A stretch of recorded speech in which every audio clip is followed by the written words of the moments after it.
Hello and welcome to Matt and Brad's unit plan. We have created this unit of work for Year 9 outdoor education. As you can see, we have basis around the Australian waterways, particularly the Murray-Darling Basin system.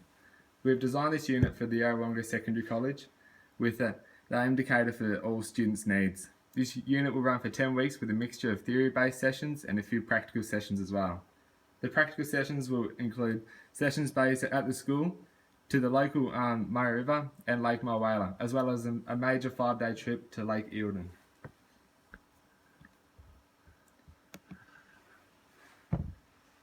So in this next section, we've talked about the unit aims, objectives and the rationale. So with the rationale, we designed the program to introduce students to OE prior to VCE units.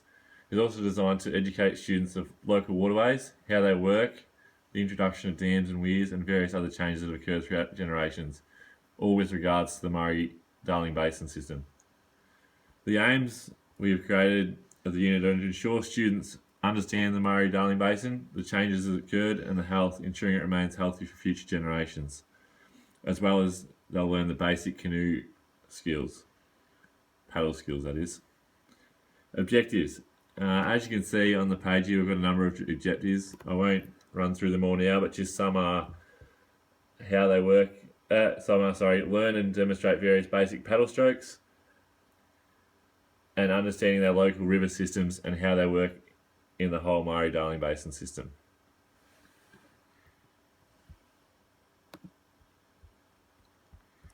So with our links to Vic curriculum, as you can see, we're taken from various strands and domains such as geography, history, personal and social capabilities, and also cross-curriculum with the Aboriginal and Torres Strait Islander histories and cultures. We believe these set of domains, strands and sub-strands were best suited to our unit. All of these have been incorporated into each lesson and also into the practical experiences, so the ones down at the Murray River, Lake Mulwala and Lake Eildon.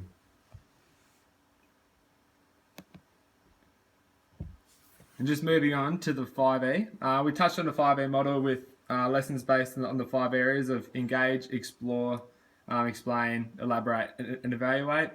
As you can see, each lesson, as you'll see later, each lesson has had a specific focus for the students learning to fall under each category. So one might be based more on geography, another one might be based more on history.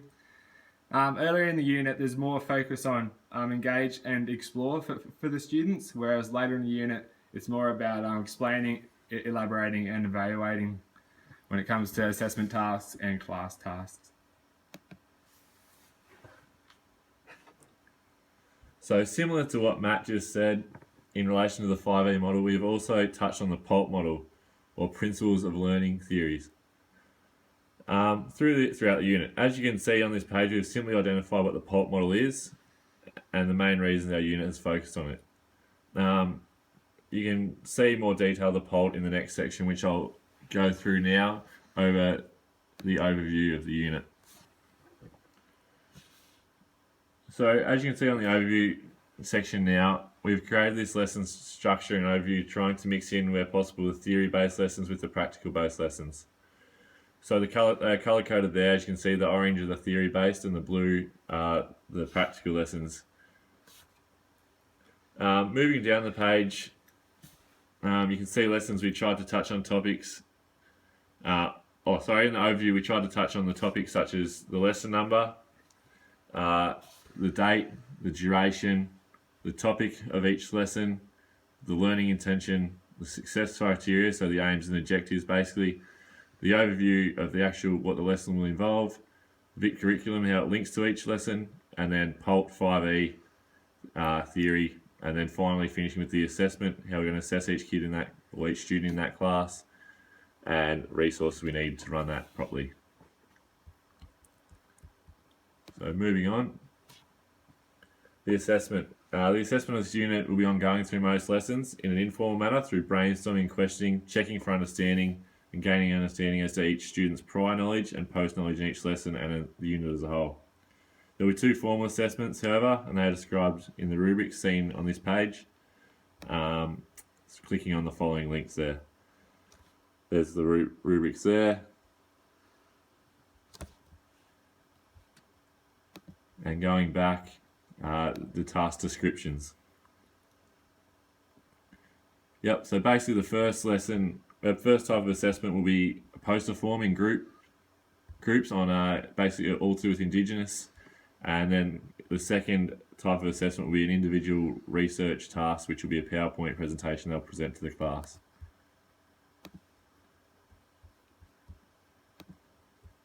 So just moving on to the practical field trips which we'll be doing. So this page is designed to explain all of those, so including Lake Mulwala, the Murray River and Lake Hilton, especially on the five-day trip. There'll be a bit more of a detailed paragraph later on about that. So when it comes down to the 5-day trip, just a few facts is in the first few sentences about the lake, so its capacity, its history, and then moving on sort of things to saying that it's going to be a canoeing trip, but also going to be some bushwalking involved and camping, so for 4 nights out there. Also, all the students will be staying in tents in pairs and cooking on tranches. So following down a bit further, we talk about how the trip links with the VIC curriculum. So all the different strands there, mainly about the personal and social capabilities.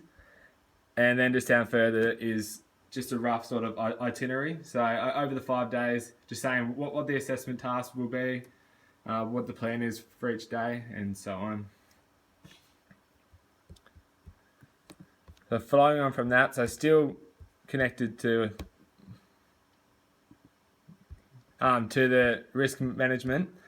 There's the risk management table. So just going through all the different types of risks, which will be that are involved with the 5-day trip. So this can be risks that can happen on canoeing or camping or even travelling to Lake Hilton from Yarrawonga. So for example, there's some here that say capsizing or entanglement. So obviously that'd be a canoeing run with all the measures put in place to stop it and what to do if it does happen. And another one would be a bus crash. So things to do to avoid them if it actually does happen. And then just snake bites and burns as well.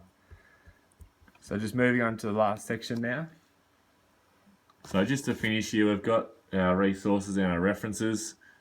Just some resources we got here: a letter to the parents explaining the trip. So you just click that link, it'll explain it. We've also got a student equipment list, emergency contact numbers and info, and then just our personal references which we use throughout creating this unit. So yeah, thank you for your time. Thank you.